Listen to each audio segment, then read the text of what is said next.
In the unexplored region of northern South Korea, many people are gathered by masked individuals. And, naturally, some of them begin to feel a bit pressured, like a certain boy. Faced with this, an older man asks if it is the boy's first time on an expedition. Then with a smile while accepting a mug, the boy explains that he had already gone into portals and dungeons, but never to an unexplored region. In this case, old man comments that it is better to prepare mentally since these places remain unexplored for centuries, being great for monsters. Besides that, many of them are ancient. But since the expedition leader is from the Marshall Lee clan and brother of the patriarch, the boy believes it will be fine. However, when speaking of him, the old man explains that he is an illegitimate son, weak enough to be banished from the clan. This was Lee Cheol. He is described as someone without talent and without endurance, and being only at the 7th rank, they will not be able to rely on him. Furthermore, it becomes clear how he is treated when one of the guards orders the leader to keep moving, and he simply accepts it without any indignation toward the rudeness. The Dark Sword Squad and the squad directly affiliated with the Patriarch were supposedly meant to be protecting them.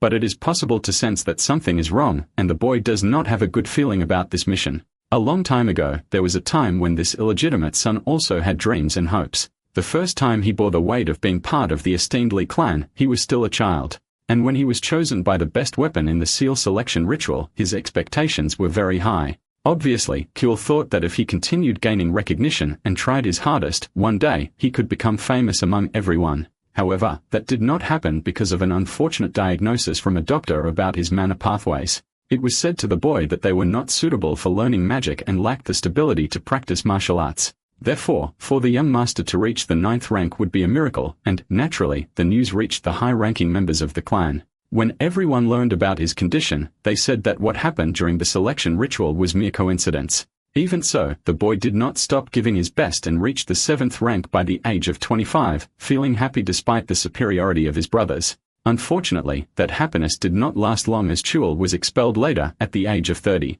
And if it were not for his older brother, he could have left home as a corpse. Since then, this legitimate son has been running from everything for 10 years, and times of chaos fell upon the population. Gradually, the news spread from the richest to the poorest as the unexplored regions expanded and monster invasions became frequent. One day, one of these newspapers flew into the protagonist's face, and upon taking a look at its content, he realized something terrifying. His father, known as the pinnacle of martial arts and patriarch of the esteemed Marshall Lee clan, had died. Thus, on that very day, the Dark Sword Squad appeared once again before young Master Cheol. Immediately, the protagonist asked how they had found him, but they only handed him a decree, which left him a bit disappointed as they ignored his question. Anyway, he knew that this cursed lineage did not intend to free him, but he did not expect that the third brother, Lee Gunsong, had become patriarch instead of the eldest brother. And worse than that was the squad informing him that they would be back in an hour. In this case, somewhat hurried, the protagonist asked what happened to the eldest brother, but once again, they did not answer.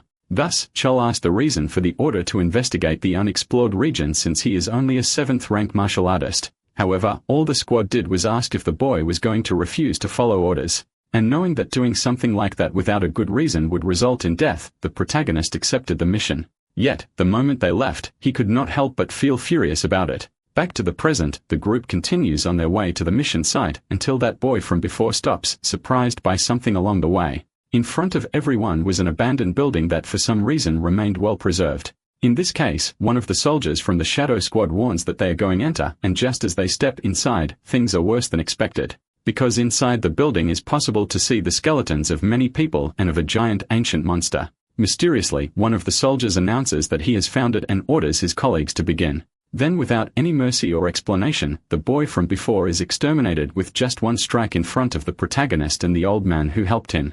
Obviously, the elder shouts, questioning what they are doing, and Cheol also cannot understand. However, the squad member claims that they already knew they would be eliminated from the beginning. And because of that, he shouts that the citizens should feel honored to be used by the clan. However, before another fatality could occur, the protagonist intervened, stabbing the assassin from behind. But to his misfortune, the soldier revealed that the sovereign was behind this and that they were ordered to bring everyone there to exterminate both in the cleanest way possible, that he jokes, saying he can only do that if they don't resist, and unexpectedly, his wound begins to close. Knowing his situation, one of the adventurers tries to attack from behind, but is split in half with a single strike. With that, the soldier mocks the protagonist's strength and prepares to finish him off. For someone of the blood of the Marshall Lee clan, Kuehl is quickly overwhelmed by the warrior. Then suddenly, a huge explosion occurs, generating an intense light in the sky. And with that, the protagonist feels all the effects of being fatally attacked, but remains determined not to be defeated so easily. Naturally, the first thing he thinks is that he needs a weapon, and luckily, he finds one on the skeleton of the monster.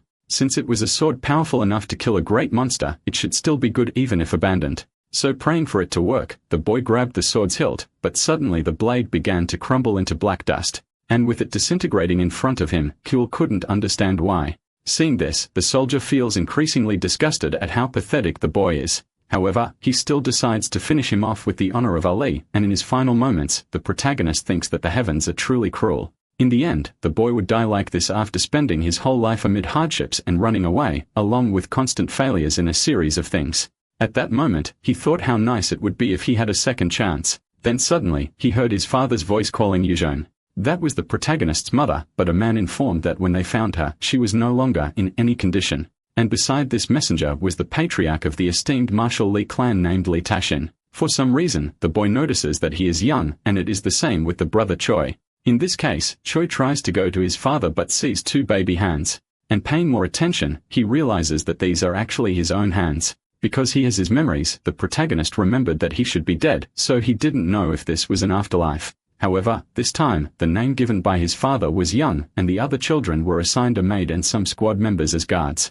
Additionally, the patriarch ordered that he be taken to the steel selection ritual along with the 8th child. The butler, however, intervenes, stating that he is not ready since the 8th young lady is still a few months older. However, after thinking a bit, Tashin states that it shouldn't matter to his son's surprise, and he simply leaves, leaving the child alone in the nursery. Young can now feel relieved because his father's presence comes with a surreal pressure. Anyway, he returns to thinking about what is happening because it is too real to be just a memory. And that conversation just now was about things that really happened when he was little. In this case, reality starts to become clearer to the protagonist, but he feels more worried than happy about returning to the past.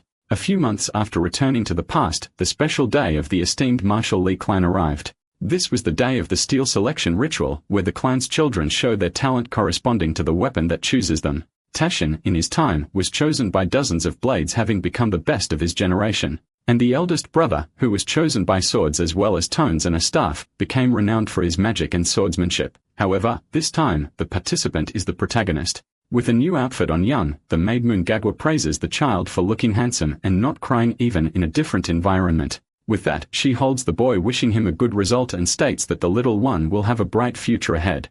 To the protagonist, Thiago was like his real mother, but she was expelled due to the hatred of his other brothers. During all this time, she was the only person who cried for his loneliness and stayed by his side. But this time, he doesn't want to let that happen and places his hand on the girl's face to return some of the affection while thinking that you will protect her at all costs. At this moment, someone appears to say that the preparations are ready, so the maid cheers up the young master. Meanwhile, the butler informs the patriarch that the preparations are complete, and thus Tashin decides to act. Along with him, many maids follow, each carrying the respective child they are responsible for caring for. Until without delay, the light shines at the gate's entrance, indicating they are close. And finally, the tunnel opens into a huge arena with a really large audience watching the event. At that moment, comments begin about the legitimate son who was brought from outside, as he is also participating in the ritual. Among those commenting are matriarch Bae Kwan, minister Lee Ta-hong, and two sons. The first, Lee Myunjun, and the third, Lee Gunsong. The minister, in turn, finds it interesting that Young is so young, and the first son doesn't remember any of them participating in the ritual at that age. Although a bit annoyed when asked if he agrees, the third son also admits it. Gunsong still doesn't know where the child came from, but is definitely curious. Anyway, the patriarch shouts for everyone to hear that the steel selection ritual is about to begin. As the first act of the event, Taishin asked the maid to bring Hua there, and so she returns with the 8th daughter of the martial Li clan named Li Hua. Without wasting time, the patriarch takes a small knife from his clothing and grabs the child's hand. Then he simply makes a cut on the tip of her finger, causing Hua to cry a lot, but also release a bit of her blood. In this way, her essence reacts with the magic of the ritual, leaving everyone curious about what will come. Until the girl's energy links to the most prestigious relic rank sword called Ivory, a masterpiece that hasn't responded to generations. In this case, the patriarch wastes no time and lifts it with his magic, pulling it to his hand. Thus, holding the girl in his arms, he declares that from now on, this sword belongs to Hua. Causing many to be happy for the matriarch, as a talented child is a reason for celebration for the clan. Then, without getting emotional, Hua Yan simply thanks him, but soon hardens her expression upon realizing that Young's ritual is next, guided by Tashin. Because he is a legitimate son from outside, gossip starts running wild among the audience, and some even question whether a bastard should be allowed to participate in the ritual. Regardless, the patriarch picks up the child and makes the cut just like he did with all the others. However, since the protagonist does not cry, Taishan makes a point of saying that he is proud. In the end, that fateful day arrived. In the past, the boy was chosen by Clear Echo, a divine rank sword. Now the drop of blood falls from the protagonist's finger, and as it comes into contact with the ritual, he hopes for something that can change his fate once and for all. While the spectators complained about the presence of a bastard and the clan's sacred ritual, the minister noticed the expression of the matriarch, and from what he could see, she seemed to be in a bad mood. But thinking that a hidden son of his brother was there, it was possible to understand her feelings. Naturally, the minister thought that a miserable fate awaited this child and that it would be very difficult to survive there as an illegitimate son. Meanwhile, an old man appeared, commenting that Tai Hong seemed very interested in the bastard. This was the chief elder of the esteemed Marshal Li clan, named Li Kyuljin. Faced with him, the minister greeted the elder very carefully, unable to read his thoughts. Kyuljin, in turn, asked if that child was the one the patriarch brought, and the minister confirmed that the squad found him. In response, the old man said he couldn't understand what Taishan was thinking to place a random child there. And to exemplify, he commented that the minister had seen firsthand that the ritual was useless for illegitimate children. Obviously, this provocation made Tai Hong very irritated. However, in a passive-aggressive manner, the old man apologized, saying that the story of how, as a legitimate son, he failed to be selected was famous. But he let slip his opinion that a bastard child is always a bastard. And to intimidate the minister, he said that the child should know his place, which made Tai Hong furious. Then, because of every provocation, the minister shouted that he would no longer tolerate it, but defending his ego was no longer necessary. Right in front of the two, a light shone, refuting the old man's argument. And being someone who believed that bastards wouldn't pass the test, the elder couldn't understand. Meanwhile, the minister had never been so excited to witness a miracle like this. Despite seeing it with his own eyes, Taihan remained confused, but extremely euphoric.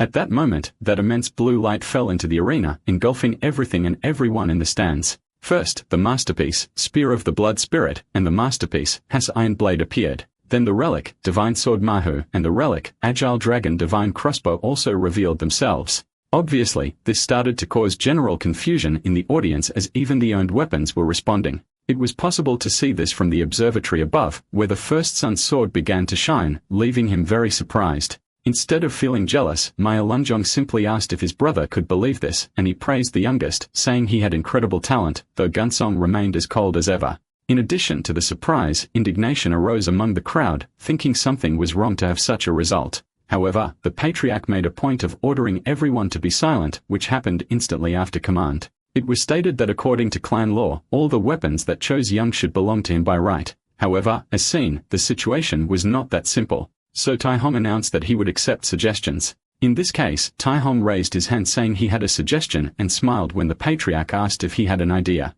Without wasting time, he stated that although the clan law grants all the weapons, it goes against the meaning of the ceremony. After all, the steel selection ritual is an event meant to continue for generations. For this reason, the minister proposed that the protagonist choose a single weapon on his own. Thinking this was a good way to handle the situation, the patriarch decided to accept Tai Hong's suggestion. With his magic, he lifted not only all the weapons, but also the protagonist, later placing him on the ground and asking the boy to choose the one he liked best. With an endless number of options in front of him, the protagonist didn't know why things were different from his past life, but he understood it was a good thing. Deciding to make the most of this situation, Young moved forward and first passed by Frach, the dragon-slaying sword, then the sacred spear, forged from the body of a saint called White Whale. Besides that, there was the option of the staff Valheim made from the world tree where the fairies sleep, and the celestial sword, which is said to have been forged at the moment when the sun, moon, and stars were aligned. In the end, all of these were great swords for a potential decision, so the boy decided not to worry. But the patriarch worried in his place when he saw which sword his son was walking toward. The sword discovered by the founder in the unexplored lands covered in dust and full of mysteries, whose hidden power no one understands. This is the Black Twilight Sword, and it is the one the protagonist chooses as his own. The known abilities do not classify it as a divine-ranked weapon, but is kept among the others as a symbol of his relationship with the founder. However, none of the leader's ancestors managed to be chosen by it. Because of that, Taishan became curious whether this was a meaningless choice made by a small child, or as he held him in his arms, he wondered if it was something bigger, like another will of the heavens. In any case, the patriarch shouted to the stands that Young had chosen the Black Twilight as his weapon and that with this, the ritual was over. However, the matriarch felt even more affronted by this new inconvenience that appeared in her life. And without the slightest empathy, she declared that if Young ever crossed her path, she would have no choice but to get rid of him. 9 years later, in his special mansion within the clan, the protagonist informs the nanny that he is heading to his afternoon training, now being the 9th son at 9 years old. In this case, Gagwa, extremely worried, asks to escort him. Along the way, our hero comments that he can go alone, but the maid insists. Changing the subject, Gagwa informs him that the other training zones are empty and asks why he is going to the first one since it is small. Then the boy replies that someone is waiting for him there until suddenly, the sound of someone screaming catches his attention. It seems the maid comments that the noise is coming from someone in Zone 7 and there it's possible to see a girl being scolded for gripping the sword too tightly. However, she doesn't care and delivers another vertical strike. This is the 8th daughter named Li Hua, also 9 years old. For the protagonist, it makes sense for her to be 8th, but Gagwa comments that he should address her as older sister. However, the protagonist didn't want to call the girl that since they were only 5 months apart. In the girl's training, the demands continue, telling her she must wield the sword as an extension of her body and warning her to be careful not to hurt herself. The person tells her to do it again. However, she gets so irritated that she simply throws away the wooden sword and questions why the instructor is picking on her so much. Extremely furious, Hua shouts that it doesn't matter how she holds the sword, but the trainer tries to explain that it's for her own good. The same boy tries to calm her down and kindly asks her with a gentle smile to keep training. Faced with this, the protagonist asks who that person is and the maid informs him that it is Commander Bak Lihian of the Ebony Squad. However, being a commander, Young comments that he is far too skilled to be teaching a 9-year-old child. But the maid interprets this indignation differently than the boy intended. Then she shouts that one day, a teacher who recognizes the young master's talent will appear. With tears in her eyes, Gagwa apologizes for being so incompetent and for not being able to take proper care of him. In this case, the hero gets irritated that she is doing this again and reaffirms how grateful he is. Additionally, Young states that he doesn't want people like that because the man only came there because of the clan's name. And not to mention at this point, the boy already has a few good teachers. In Zone 1 of the training area, exclusive to the direct lineage in the esteemed Martial Hall, this is the place that symbolizes the remarkable history of the esteemed Martial Li clan. But nowadays, it is used more as a symbolic space than as an actual training area. Despite that, there is a reason our hero is there, and that reason is behind a certain door that's about to open now. The value of Zone 1 is that compared to the other training areas, this place stores older weapons. And among them, after searching a bit, the boy finds the sword he was looking for, and with a smile on his face, he wonders if he should use it today. After going back 9 years into the past, some surprising changes occurred with the protagonist. And the most surprising of all was a certain black energy he could control when concentrating. And when diving even deeper into concentration, it actually granted the ability to read memories embedded in weapons. Thus, when Young enters the memories, he encounters someone saying to refine the fundamentals since they are the same for both beginners and advanced fighters. So the hero follows the training of the sword's previous owner, and over time, he realized that the older the weapon, the more incredible it was.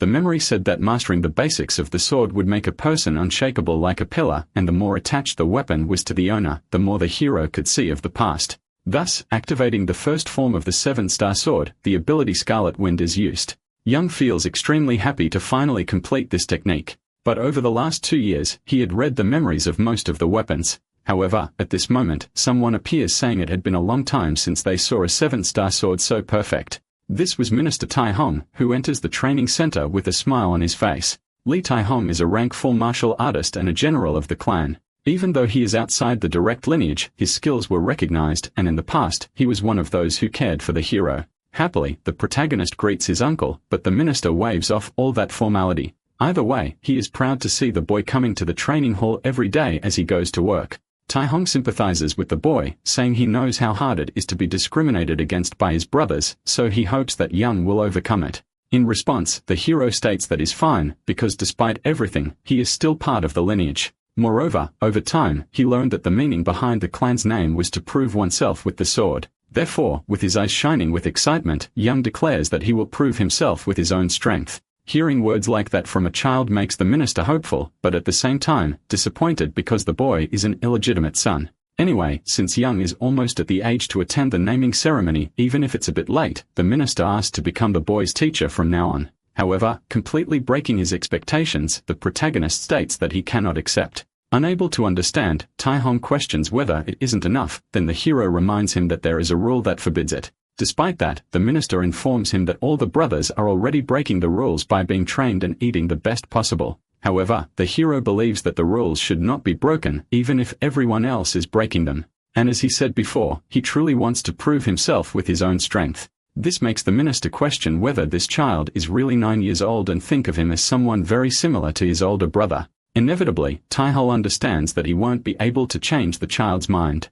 And with great pride, he pats the hero's head, saying he's as stubborn as his father. But with that said, the minister comments that he's bothered by not being able to do anything for the protagonist. In this case, he asked if there was anything the hero needed, and Young was just waiting for the opportunity. Because of this, even feeling a bit embarrassed, he said he needed a favor, and since Tai-hong seemed receptive, Young smiles slightly. Then, without further mystery, the protagonist asked to see what was under the secret storage. Sometime later, a very expensive car approaches a gate guarded by security. Then one of them asks the vehicle to stop and promptly requests the driver to reveal his identity and the purpose of the visit, thus introducing himself as General Lee Tai-hong. He states that he is only going to perform a regular storage inspection. And by his side, the minister introduces the protagonist, saying that he is on a field trip. In this case, the guard accepts both of their explanations, confirms the identity, and allows them to pass. Like a great actor, the protagonist pretends to be fascinated as if he were truly excited about the storage.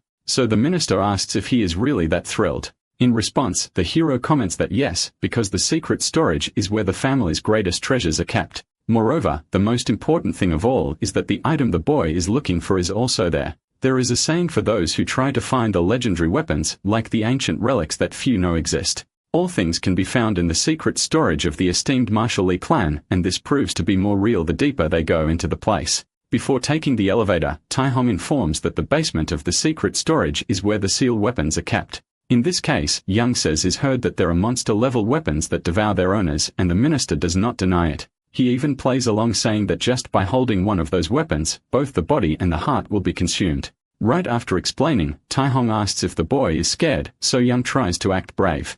Anyway, the minister informs that there's no need to worry because they won't be able to enter such a dangerous place. And so while his uncle announces that he will take care of his business upstairs, the protagonist says goodbye to explore alone, and as the elevator closes, he relaxes a little from pretending to be an innocent child. The basement of the secret storage is also known as the weapon graveyard because it is a place where countless weapons and relics are sealed. The hero, in turn, came there to find a certain weapon among all of them. This is the Unlimited.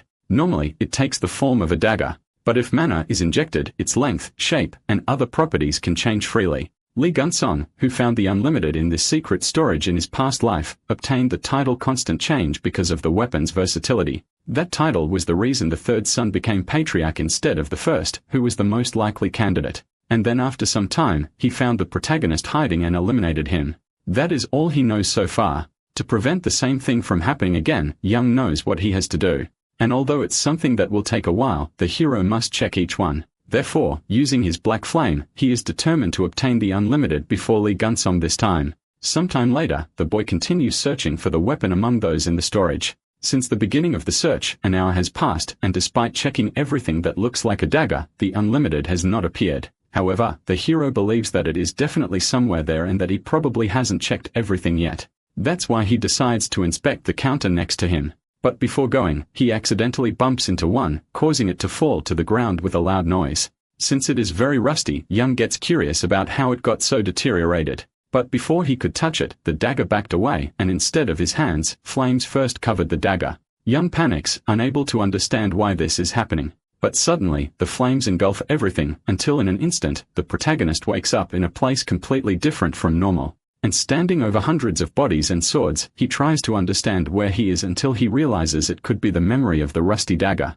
Despite that, it is different from the weapon memories he has seen so far because Young felt it so vividly that it was as if he were physically there. Since the sensations are also perceived, something catches the hero's attention, making him look behind. And there he finds an overwhelming presence that even nature itself would fear if it still existed. A primitive monster that emerged from a blue hole long ago and swallowed entire civilizations. This was an apocalypse-ranked monster, and this very monster was standing in front of the protagonist. Little by little, his legs begin to tremble, and the boy starts thinking he's about to meet his end, especially since Young knows he is not capable of facing something like this. The first thing that comes to mind is the need to run as fast as possible. However, among the corpses, suddenly a person stands up, holding a sword dripping with blood. And as he stops behind the protagonist, the boy notices the presence of this warrior. However, just as it was difficult to see him approaching, the same swordsman disappeared at high speed. With extreme courage, this warrior jumped onto the monster to try to attack it. And using his trump card, he unleashed the ability Demon Slash, which was the only sword strike capable of splitting the enemy in half. As if by a miracle, an incandescent golden light completely pierced through the beast, and from that, a powerful explosion emerged even bigger than the slash itself. Then leaving behind only pieces falling from the sky, Young was completely speechless. To defeat a monster of that level with just one attack, the hero obviously becomes curious about this person. However, unexpectedly, the warrior notices the protagonist's presence and also becomes curious about who he is. Young tries to form some words, but nothing comes out of his throat. So the warrior questions why a child is there, and saying it is an act of mercy, he simply informs the boy that he will eliminate him without pain. Wishes by trying to avoid happens, but luckily, it only brings him back to the real world. Still quite worried and gasping, the hero lets the dagger fall to the floor, trembling with fear as he wonders what that scene was just now. Even now, the pressure that was weighing on the boy's body remained as if it were real life. But the rusty dagger, little by little, begins to revitalize to the hero's surprise. Thus, grabbing it with his hand, Yong no longer has any doubts, so the boy quickly makes a cut on his finger. Because this time, he will be the one to become the master of 10,000 soldiers. At the same instant, a bright blue light spreads throughout the room, coming exclusively from the blade. And as it surrounds the dagger like an aura, Young decides to run a test to confirm its power. But after performing just a simple horizontal slash, it becomes clear to the hero that he has finally found the treasure he came to the storage for, the Unlimited. Later, apparently on another day, some sounds are heard from Training Zone Number 1. But the protagonist is disappointed and failed again after striking the wooden dummy. Since the visit to the secret storage, it has been a week since he obtained the Unlimited. Initially, the protagonist transformed the sword he found that day into a ring so that people would notice. However, he still couldn't fully understand what exactly that move was that the man used, the Demon Slash. For the hero, the man probably just showed the technique because it was too early to learn. But regardless of strength or technique, that man's movements were so graceful that the boy couldn't replicate them. However, the protagonist holds one of the swords and continues his training with excitement because he is in no rush. Before his regression, the hero was a reject who couldn't even perform the family's basic techniques.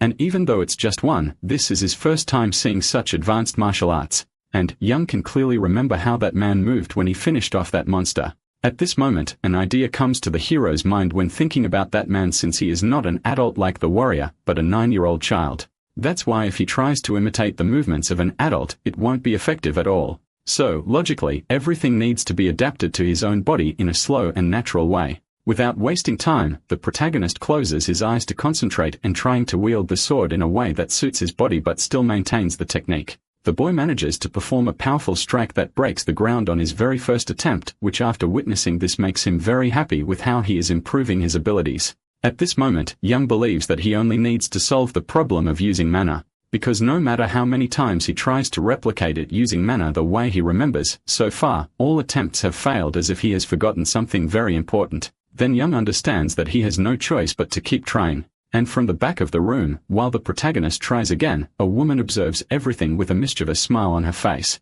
During his training, Young swings the sword to the sides, but suddenly, the same girl stops the hero's blade with her bare hand and thus catches the child's attention by asking where he learned that skill. At first contact, the protagonist asks who this person is even though his intuition indicates she is someone from the Martial Lee clan. Then the girl seems a little surprised that the boy doesn't know her. However, she concludes that this might be normal since she doesn't usually go out much. Anyway, she asked the boy's name and he replies that it is Young. Hearing this, the girl gets excited, saying it's a unique name, and introduces herself as Lee Gyeom-hee while shaking the boy slightly. In the past, the minister spoke a bit about her, and the hero remembered that because she was different from others, her grandfather hated her. But there is something even more important, the fact that Gyeonga doesn't hold back her strength against other people. Returning to the seriousness of the main topic, the girl questions where the child learned that ability. Trying to avoid the situation, Young replies by asking why she wants to know. Then, Gayama explains that what he just used was an ancient martial art, and because she likes them a lot, she is curious. To clarify, the girl comments that ancient monsters lived a long time ago, and from her sleeve, she pulls out a gift. Naturally, the hero doesn't understand, but when asked to open it, he does. Young realizes it's hard to read because of the hammering, but it's a mana technique along with other things about martial arts. Since the level is quite high, it becomes difficult to understand, but it makes the boy think that the rumors about his aunt might be false. At a certain point, Young asked about a passage, so Dayama explains that these are old mana techniques that use mana pathways as a base. In the past, only mana pathways were used instead of circles, different from modern techniques that store everything in the heart, something Young hadn't considered. However, Dayama comments that maybe human techniques from the past are even better than those of today, and that's precisely why there are so few records. But among everything, one mana technique stands out. Therefore, without wasting time, the protagonist runs off, leaving his arm behind. With a sword in hand, Young concentrates thinking that since mana spreads from the circle to the body, he should reject the return to the circle and thus use only the mana pathways to make it flow freely.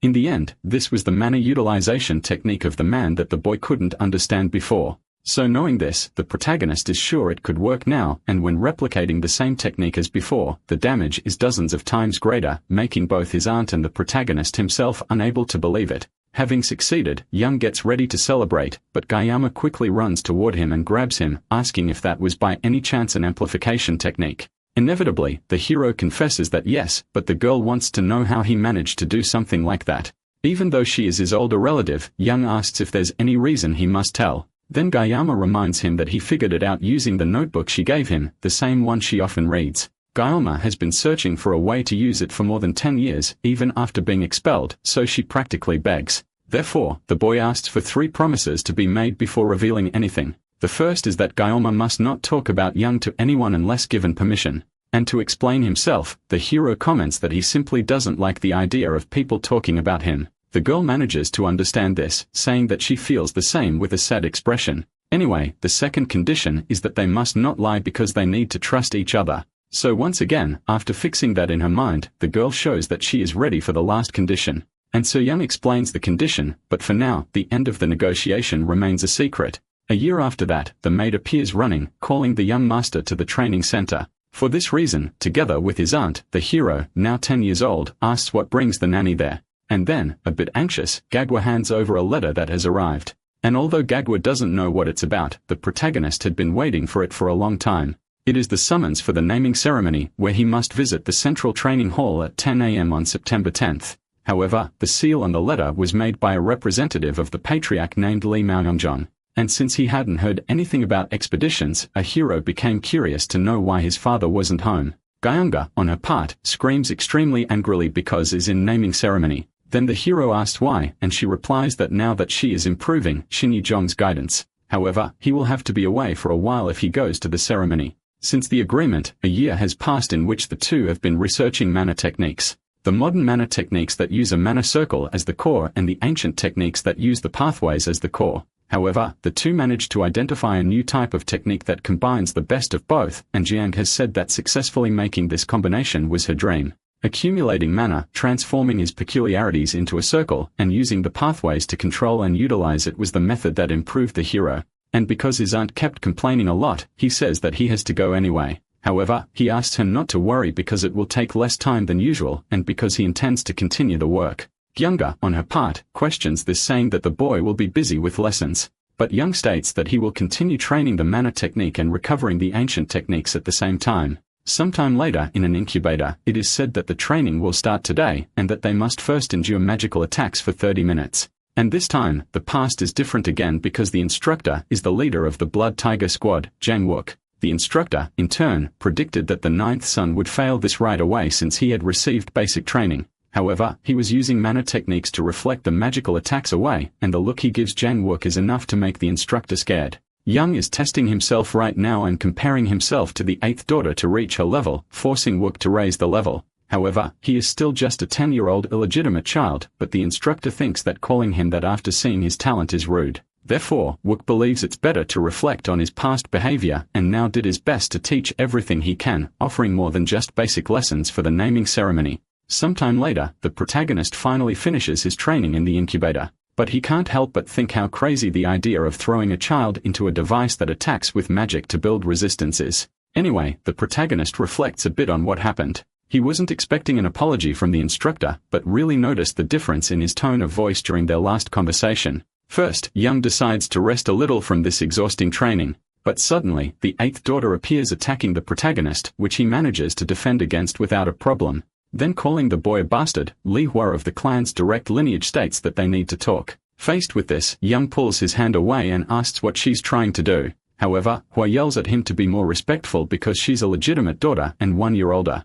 Despite this, Young doesn't want to deal with it and says he doesn't have time to talk to her. Thus, Wu becomes furious and yells not to be ignored while strengthening her fist with mana. Initially, the protagonist just wanted to ignore it, but he realized it wouldn't be possible and dodged before grabbing the girl by the neck. But instead of hitting her, he simply reaffirms that he is busy and that the girl can go cry in her mother's arms. With nothing more to say, Young lets go of the girl while sighing in frustration. However, Ho vents about what happened during the seal selection and yells that she's always being compared to him. She claims that it's not fair and that she can't even sleep at night because she's always training. Then the hero covers her mouth before she can continue complaining. Young comments that it's convenient to blame others all the time, but as a bastard child, he can't even do that, and he says that if he can't do something, then he simply doesn't. Thus, if the girl is resentful, he advises her to do everything possible to surpass him in an apology because that's how this family works. Extremely irritated by this arrogance, accepts the challenge to do much better at the naming ceremony, but warns that she will make him beg for forgiveness. And instead of feeling intimidated, Young says he is looking forward to it. In Zone 7 of the training hall, exclusive to the direct lineage, the madam of the esteemed Lee Marshall clan, Ba Kwan, suddenly appears. Therefore, she asks to speak with her daughter and is led by the maid. Upon arriving at the training ground, Hua is working hard, so the lady of the house asks what her daughter is doing, drawing attention. A bit intimidated, Hua says she was training, but Bark had already heard the news of her defeat. Because of that, with a serious look, she reminded the girl of what she had said about crushing her rivals. At this moment, Bark says she is disappointed with her daughter and tells her to stop training if she is doing it just to avoid being scolded. However, even knowing that this is her mother's view, the girl explains that she is training because she wants to. Therefore, with determination, she states that she will defeat the hero no matter what because that is her greatest desire. Faced with this, Bake realizes that her daughter was motivated by a bastard child and inevitably, Hua admits that yes. In that case, the mother reminds her that she is a legitimate child with a different status and that winning should be something guaranteed, not a reason for motivation. Because of this, the mother pulls from her clothing a vial with a lethal poison called Surreal Trance. And quite coldly, Beck advises that if she cannot surpass him, then she must crush him. Because even though it's difficult to say this to a child, this is how things work in this family. Back at the mansion where the protagonist lives is made comments that it makes no sense when looking at the computer. That's because the 14th week report ranked the protagonist as number 1. In this case, the guy will hugs him proudly for the result he achieved even though she wasn't able to help at all. However, breaking this happy moment between them, a noise is heard, and so the aunt appears wanting to train with the child. Obviously, the hero refuses because he just finished, but Jianga says that precisely because of that, they should continue to relieve fatigue. Young says he's never heard of such a thing, so the aunt tries to lie as best as she can. Anyway, the hero says it's fine because he has something to show. Then realizing what it is, the aunt becomes extremely surprised and screams, unable to believe that he has obtained his first star.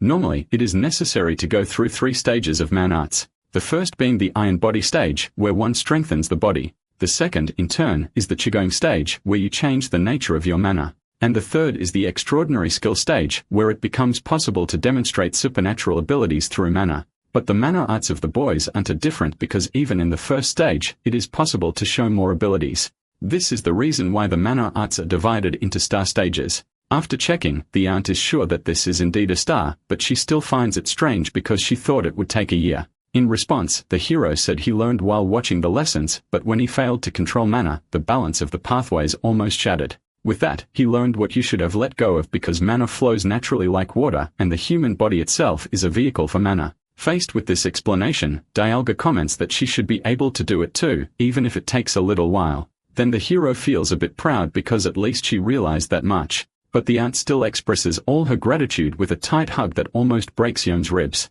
With no more obstacles, Diana is excited for them to pursue the path of 2 stars, which the hero thinks is a bit rushed.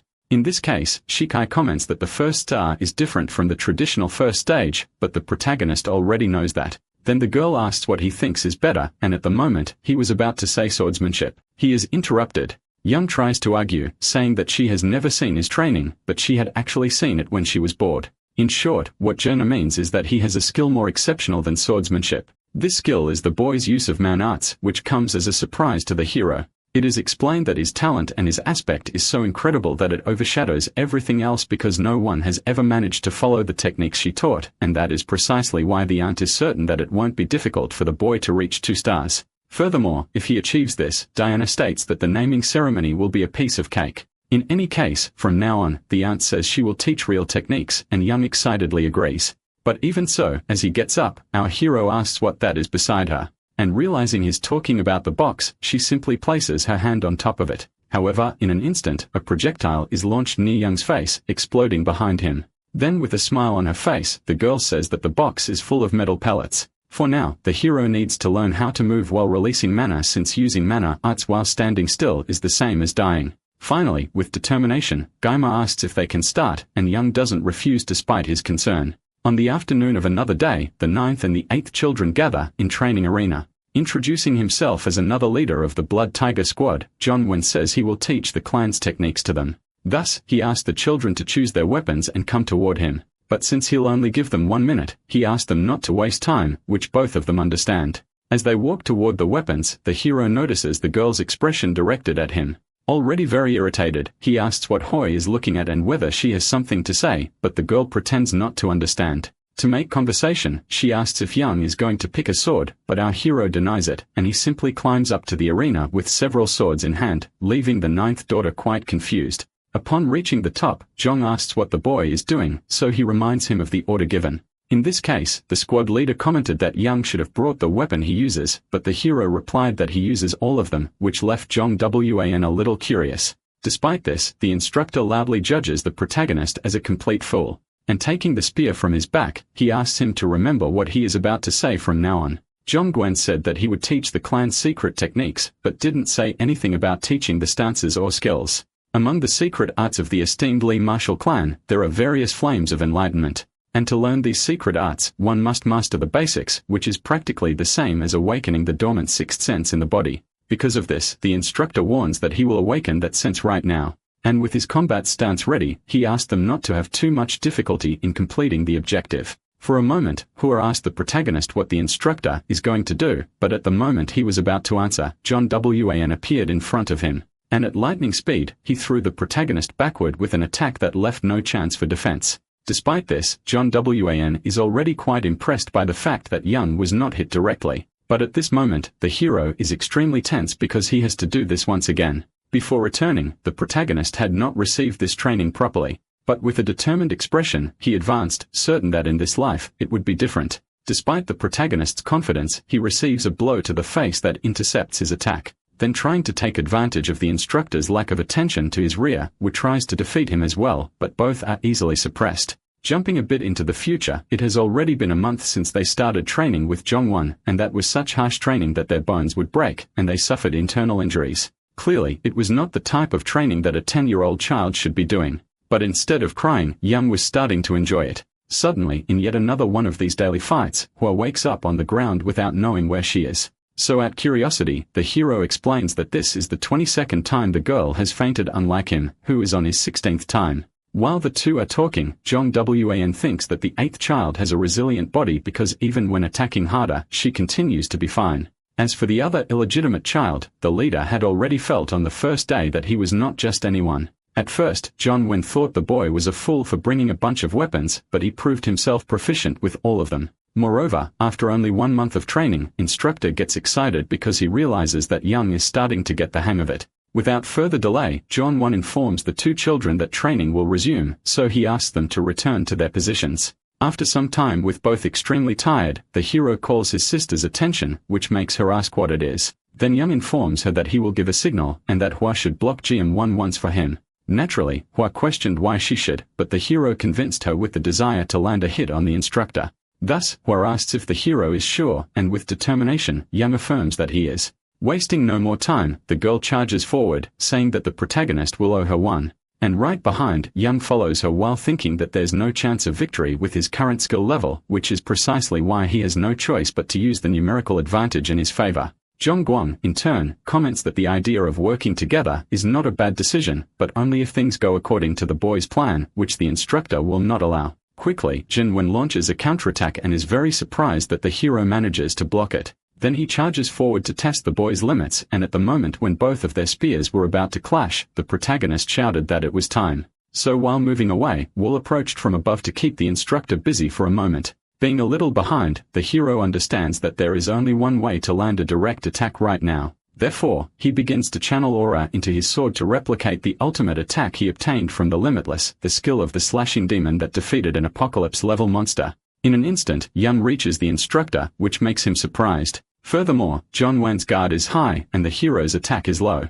Then the protagonist thinks that this will work and puts all his effort into a direct punch, feeling quite proud of it. However, to his misfortune, John Wan had blocked the strike with extreme ease, and in a second, a devastating counterattack came, sending the protagonist flying into the nearest wall, destroying everything with the impact on his back. With the boy defeated, the instructor announces that it has been 37 days, and feeling a bit proud, congratulates Young for awakening his sixth sense. However, while attacking Hua, he states that the boy still has a long way to go. And so with both children completely unconscious, John Wan announced that training was over for today. As the instructor leaves, Hua starts arguing with the protagonist because the plan failed. However, John Wan could only think that besides having broken his own rule of not using mana, the attack even pierced through and injured his hand. In any case, the instructor admitted Young's combat sense and became eager to see the fear of the elders in the future. After 47 days of training, Hua finally awakened her sixth sense, which allowed both to graduate, and so Young used the remaining time to rest and review. Until one of those days, the protagonist had an unexpected visitor at his house, and that visitor was his older brother, Lee Myunzen, who was there for some reason. The first son of Lee Tashin is Lee Myunzen. The one who received the title of star is currently practically a rank 2 in magic and martial arts. People admire him as much as they fear him, but for the hero, he was simply his only brother. At a tea table, Myunzen apologizes for not paying much attention to the youngest, but Young says it's all right. Changing the subject, the older brother finds it interesting that the protagonist recognizes him the first time they meet in person. But for the hero, it was something logical since he didn't being a half-brother. He was the eldest and very famous. Myung in turn feels bad about this term and affirms that he does as much a brother as the others because he thinks Young is being too hard on himself. In this case, Young apologizes, but that wasn't what the older brother wanted either. After all, Myung prefers to talk informally, which Young accepts, remembering how kind he was in the past. Without further delay, the older brother announces that he will give a gift from when he attended the Eiffel Magic University in France. Then he pulls from his sleeve a miraculous medicine called nectar or wine of the gods. This is a high-class medicine, and since only 500 more are produced per year, it is very valuable. So the hero thanks his brother. After a few seconds of silence, Myung comments that the youngest is a bit different. To explain, he says that until now, all the other siblings saw him as a rival, and this is different from the protagonist. However, Young makes a point of saying that he is mistaken and clarifies that as members of the same clan, they are all rivals. Therefore, the hero asked not to be treated like a cute little brother because he could end up becoming a challenging opponent. But instead of causing concern, this only made Myung laugh a lot at the situation. Then ruffling his hair, the older brother said he would be looking forward to the day that became reality.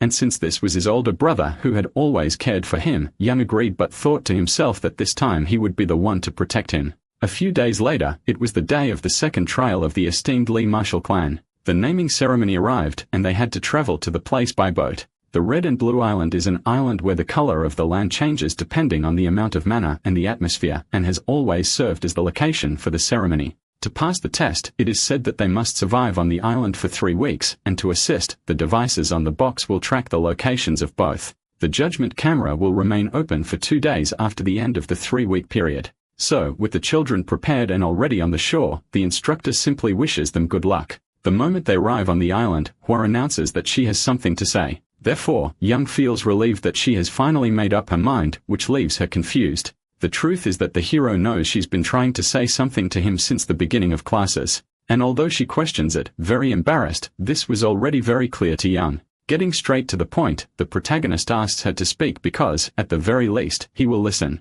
So Hoi starts fiddling with the device on her jacket, and her look indicates that she wants the protagonist to do the same by moving the communicator away. Doing so, her hero says he is ready and asks why. Then Hoi simply pulls from her pocket the deadly poison surreal trance that her mother gave her, leaving Young surprised. From what she knows, the girl explains that it is only effective against children causing a defect in the mana pathway and that if exposed to air for 5 minutes, evaporates. Naturally, the question of who gave it to her would come. So Hua made it clear that she would not say, and she simply smashed the vial on a rock because now there would be no more evidence about it. Returning to the main subject, the girl states that she will defeat the hero precisely without the poison. Therefore, she needs him to take the test seriously with all his strength. However, Yuno Shu hadn't said that the protagonist responded enthusiastically that he would do his best anyway, which made both of them determined. First of all, What asks him to be prepared when challenging the center of the island because it is a dangerous place. Then the hero asks if she is worried, and the two start arguing until a strange noise catches their attention.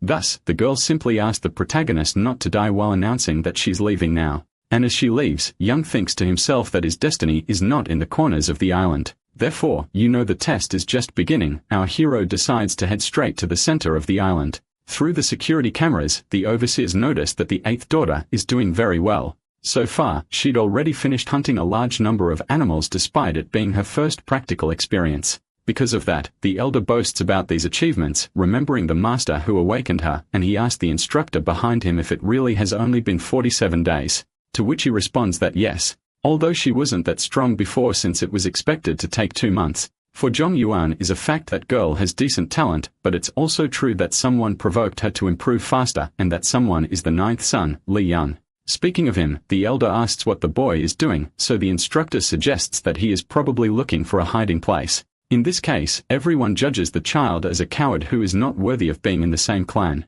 Everyone except his first brother, who orders everyone to be quiet. My Anjong, standing next to the minister, states that finding a hiding spot in a dangerous environment should be considered strategic. A bit embarrassed, the others agree, admitting that they raised their expectations too much with the 8th child. In any case, the elder insists on saying that being normal in the Li martial clan is a sin and asks if he is right about that. This inevitably causes the popular opinion to shift to his side once again. Mein Zeng cannot believe that the clan is so low as to mock a child because of his origin. He also thinks that maybe it has always been this way, although he also wants to know why the protagonist is heading straight for the center of the island. And when he looks to his side, Mai Anjong notices that apparently, he is not the only one with this concern. In this case, while the protagonist chooses a place, his brother continues trying to find an answer. With a suitable spot quickly found, our hero burns a medicinal herb and blocks the entrance with leaves. This makes even the most critical members of the clan praise his camouflage skills. However, suddenly something catches the elder's attention because the boy is removing the devices. Young places them on leaves and grabs a few more to cover everything, and within seconds, cuts the transmission completely. And so in the control room, all they can see is darkness where the device was stored. However, the instructor becomes very excited about this, which is different from the brothers who feel tired from so much worry. Back to the test, the protagonist comments that there is no reason to show his skills to them. After all, now he can use the limitless freely. And since he is stuck on this island, our hero wants to enjoy it as much as possible. Therefore, with a determined expression on his face, Yum is ready to move forward. Sometime later, the hero definitely does not look excited about the dinner he will have tonight. The cooking is almost ready, but the food still looks terrible, making it hard to believe it's a mana herb tea. Since the hero didn't have enough money to buy an elixir in his past life, he learned these techniques from an apothecary. Actually, it was his aunt who told him that, so if he drinks the tea, Yum believes it might be effective. Either way, the boy needs to increase his total mana and will have to face it. Sometime later, morning arrives on the island, and the pot with the elixir is finally empty. Young had spent the entire night managing to drink that, marking the beginning of a 3-week-long solitary struggle. On the 18th day of the naming ceremony in the office of the first son, Li Myung-jong, he was working when someone asked to enter. Soon, the person apologizes for the interruption, but the hair lets it go since it seems to be bad news. Wasting no time, the vice leader of the Blue Sword Squad, Yu Jangyun, reports that a large group of vagabonds entered the northern region of South Korea. The subordinate expected them to go to the unexplored region, but they are heading south, and the clan's mana stone mines are 2 days away. Since bandits usually go to unexplored regions to commit crimes, Mai Anjong comments that they are probably plotting something. Janghin, in turn, comments that the vagabond appearance could be a disguise for some force behind them. He also learned that the Fortress of the 9 Dragons is moving its forces toward the northern border. In Zhanyuan, there is the giant organization Fortress of the 9 Dragons, and the clan shares a border with them, frequently provoked by them as they trespass into Li territory. The fact that the father of the first son is not home right now may have leaked, so Mein Zeng asks if the intelligence branch knows about this. However, Zhang Yuan managed to find out faster than the branch, so the heir asks his subordinate to cooperate with the branch to uncover more. After all, he believes there are more things to discover, but Mian Zheng sincerely hopes it's nothing more than a bad feeling. However, in a nearby forest under the moonlight, a magic circle appears on the ground, and from that circle, an intense light emerges, along with a crack in space-time that, when fully opened, proves to be a portal. From it, a suspicious man steps out with a smile on his face because he believes that 2 nights will be enough to kill an illegitimate child. The next day on the Red and Blue Island, the amount of mana in the air remains dense, and suddenly, a huge monster's foot stomps on the ground, revealing a draconic rank 7 monster, Draco, who appears to be furious. Our hero, in turn, is standing before it, already a bit tired from so much fighting. But he doesn't have time to rest because the dragon inflates its throat and then releases a fire roar that destroys everything in front of it. Fortunately, at the moment the attack approaches, the protagonist manages to dodge just in time.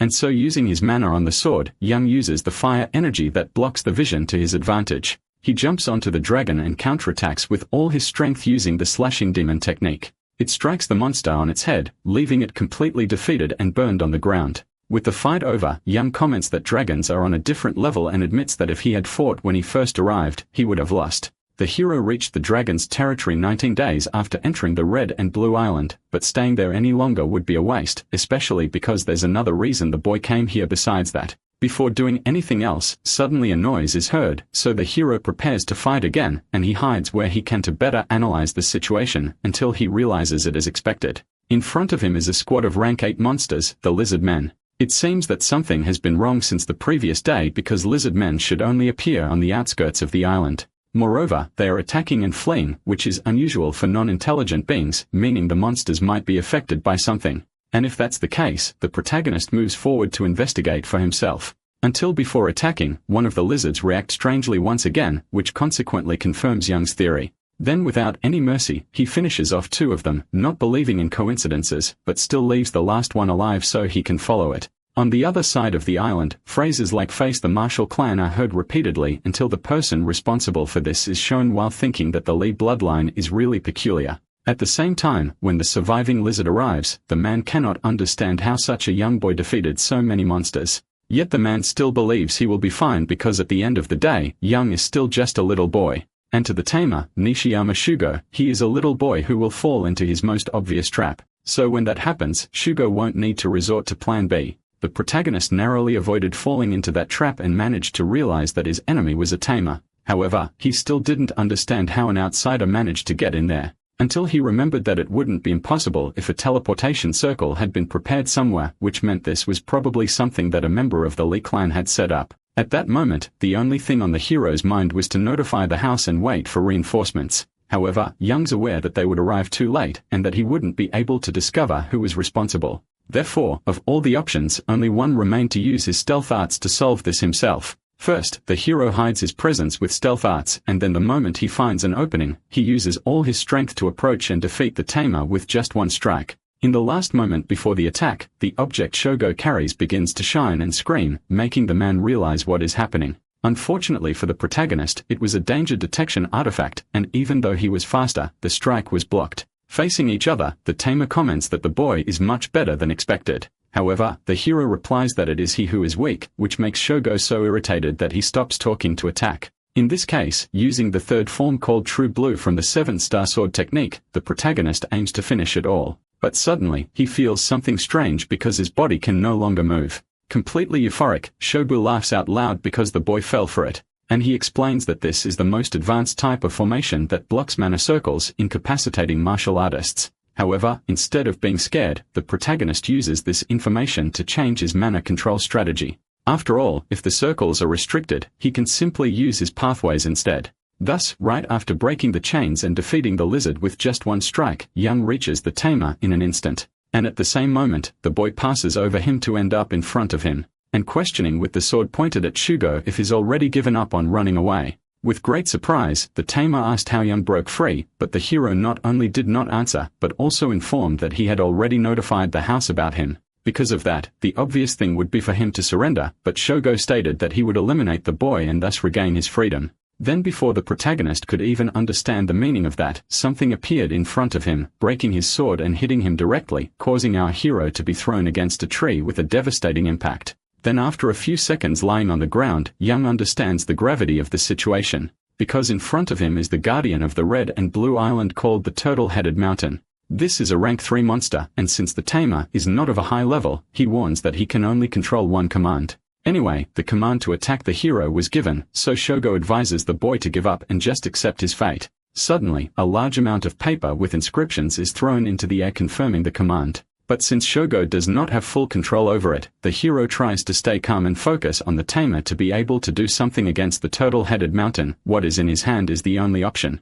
This is the medicine that was banned because the side effects were too intense compared to the positives and mana enhancer. However, there is one more thing, which is the technique is on Garon that told him to use only in the most dangerous situations, which is exactly the case now. Still gathering all his strength, the hero uses the heaven challenging technique and disappears like lightning to practically teleport to the top of the guardian. Although he performs a successful attack, the protagonist could not even scratch it. Therefore, for his next move, he decides to defeat it in a different way. Interrupting the preparation, the monster starts gathering dense energy in its mouth, and the hero gets worried because he realizes this is the furor of the Turtle-Headed Mountain. At this moment, he can no longer move because of the mana waves, but suddenly that dark energy from a force starts to show itself again. And for some reason, the hero's dark power managed to resist the fear effect. In this case, Young wastes no time using the chance he got and charges forward with everything. Then, using the first technique of the infinite, he reproduces the cutting demon ability with even more strength until the monster's roar is reflected into the sky, but not everything is a victory because Young starts to feel the effects of the medicine.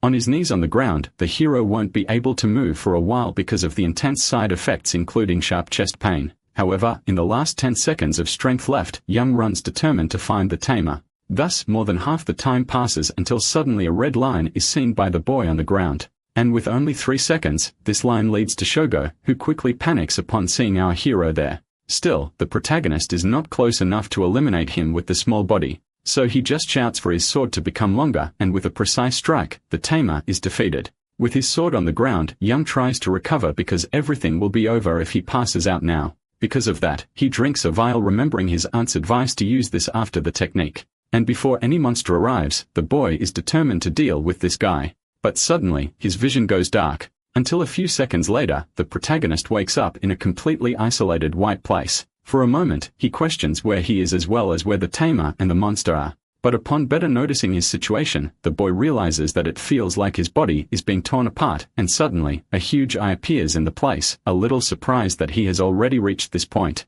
The eye says that even alone, these things are too dangerous to be consumed by a human, yet they are still in the possession of one. It was hoping that the protagonist wouldn't wake up now, but since that's the case, it thinks for a moment and tells our hero to feed himself, throwing a strange piece of something on the ground. Anyway, when Young looks at this purple hive, he realizes it might be the purple luminous stone of clarity. And the eye adds that, in fact, it is the hero who will be the food because a new era is coming. So in order not to be devoured by time, this entity advises the human child to become stronger. Sometime later, is right there when Young opens his eyes back in the real world. And although she gets annoyed at being called by her name despite being older, the girl asks how the hero is feeling. At this moment, the protagonist's body is a mess, but it's clear that the amount of mana has increased significantly. Because of that, he gets curious to know if he really consumed the purple luminous stone of clarity. With the frightening calmness, reports that he has broken mana paths, a twisted intestine, and several bone fractures. Anyway, the purple luminous stone of clarity was something O was supposed to take, and for taking that miraculous medicine for himself, the hero feels a bit guilty.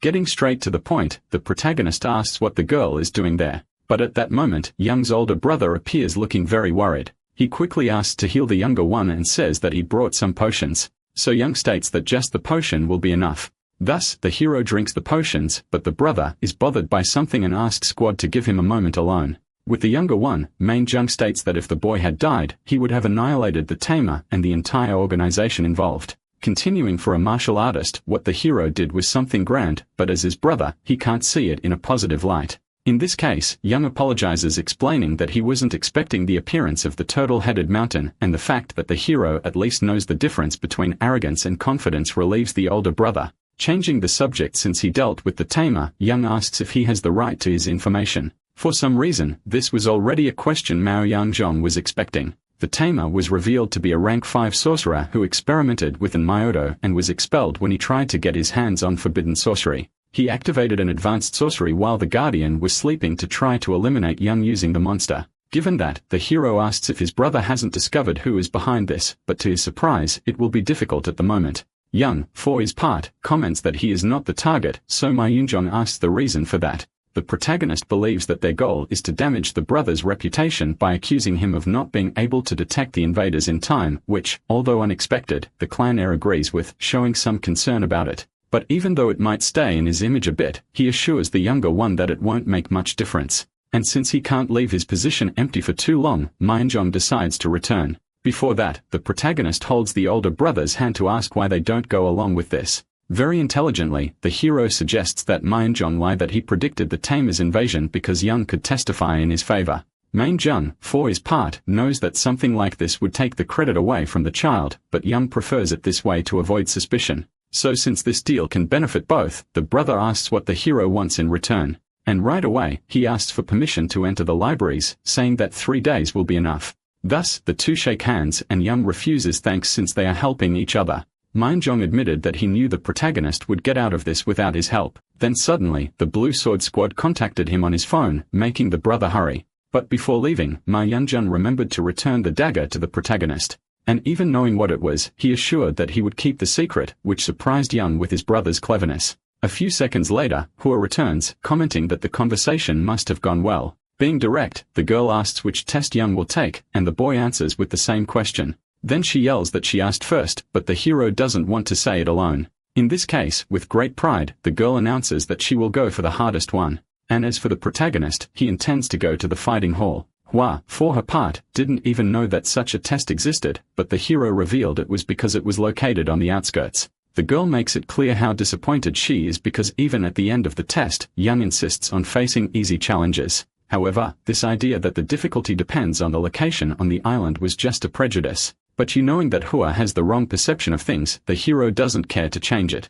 Sometime later, although he doesn't remember well, he feels like he is somewhere around there. Young is searching for the hidden cave for the second task of the naming ceremony, and after some time wandering through the dense forest, the fighting hall is found. Since the place is quite dark, the protagonist lights a torch. At first glance, the walls seem normal, but Young knows they are not. Precisely because of that, he draws his sword and cuts the false wall, revealing the iron gates of the entrance to the place he is looking for. After the joy of finding the entrance passes, the hero makes a small cut on his hand to imbue mana into his own blood. Then he throws a few drops onto the gate, and as soon as they come into contact with the metal, the doors open, revealing the inside of the fighting hall. The opening of the gate blows a lot of dust away, and without wasting time, Young goes to what appears to be an altar. Thus, as a descendant of the esteemed Li martial clan, our hero pours his blood into a vessel and finding the challenge of the ancestor, he pleads for his request to be accepted. In the fighting hall, there's only one challenge, which is to win a battle against oneself. Young will have an unlimited number of attempts, but even if he chooses to give up, he cannot leave until he wins.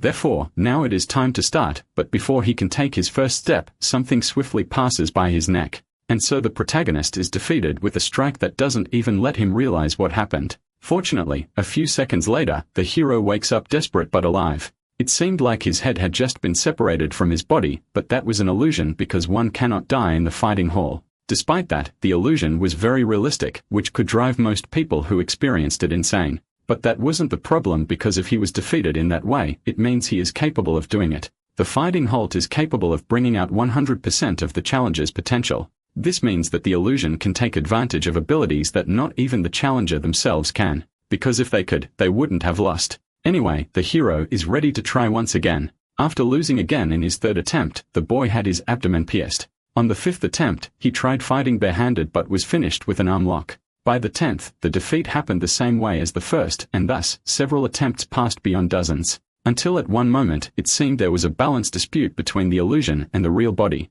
After deflecting an attack, the protagonist retreats. Finally, in his 80th attempt, the hero believes he has learned everything about himself. Until now, his greatest strengths are his flexibility and the ability to overcome irregularities along with the freedom to break expectations. In this case, the protagonist creates an imaginary spirit of fight, and since as a mirror, the illusion does the same as the original body. While the two fight, Young begins to realize that the more he fights against his copy, the more alike they become. Therefore, at a certain moment, the illusion backs off a bit and switches its spear for a long sword to attack more directly. However, at the moment when the sword pierced the opponent, all the protagonist did was call him stupid, leaving the illusion confused.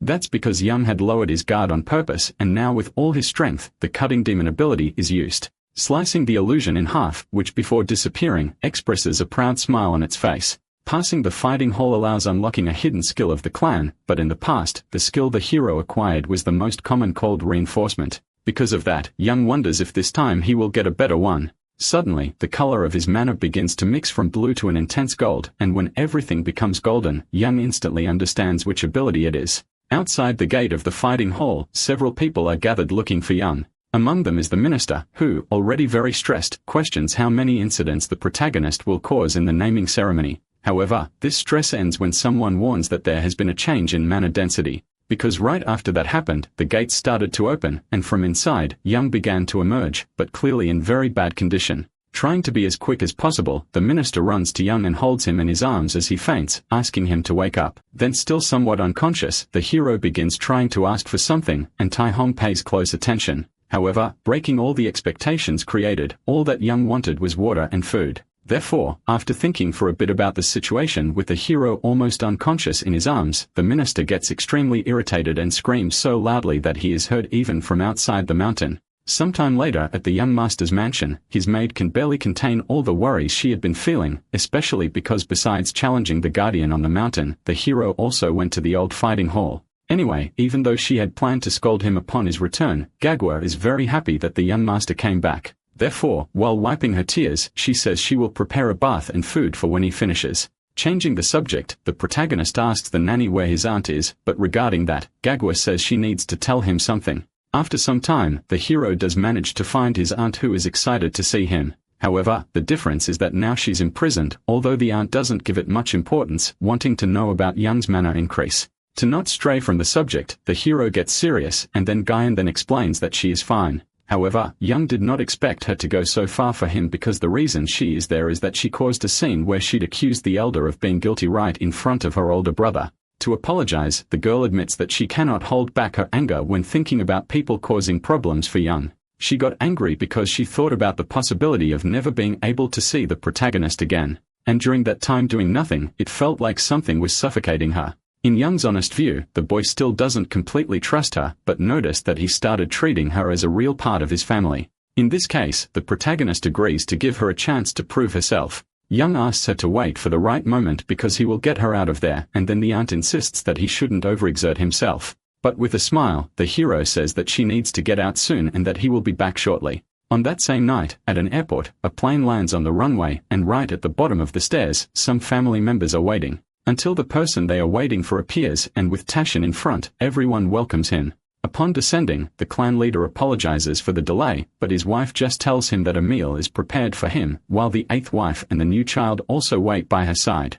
After the incident at the naming ceremony, the hero thought he had become very strong, but he still wasn't capable of knowing the difference between himself and his father. Unexpectedly, Taishing's attention focused on the illegitimate son, and Young realized that the eyes of the two crossed. Continuing the conversation he was having on the plane, the patriarch says that he doesn't need someone who refuses to fight for the family. However, when looking at Young, Mi comments that apparently, there's only one son with the desire to defeat him. Naturally, people are confused about who the patriarch is talking about, but our hero understands everything. He believes he had hidden his emotions well, but Taishin was still able to read his mind. Sometime later in the banquet hall of the esteemed Lee Marshall clan, a party is taking place with many participants.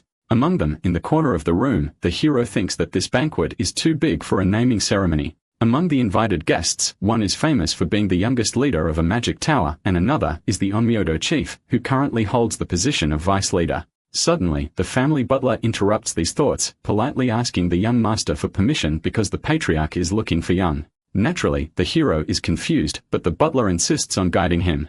Young cannot understand why his father wants to speak with him personally, so he hopes is nothing serious. A few moments later, outside the palace, the boy presents himself to the patriarch. But for some reason, along with his father is the clan's older brother. In this case, Young starts to think that his plan has been exposed, and Tishin says the reason for the summons is obvious. The fact is they are there to talk about the naming ceremony, where according to Mainzhong, the boy was ordered to capture an outsider.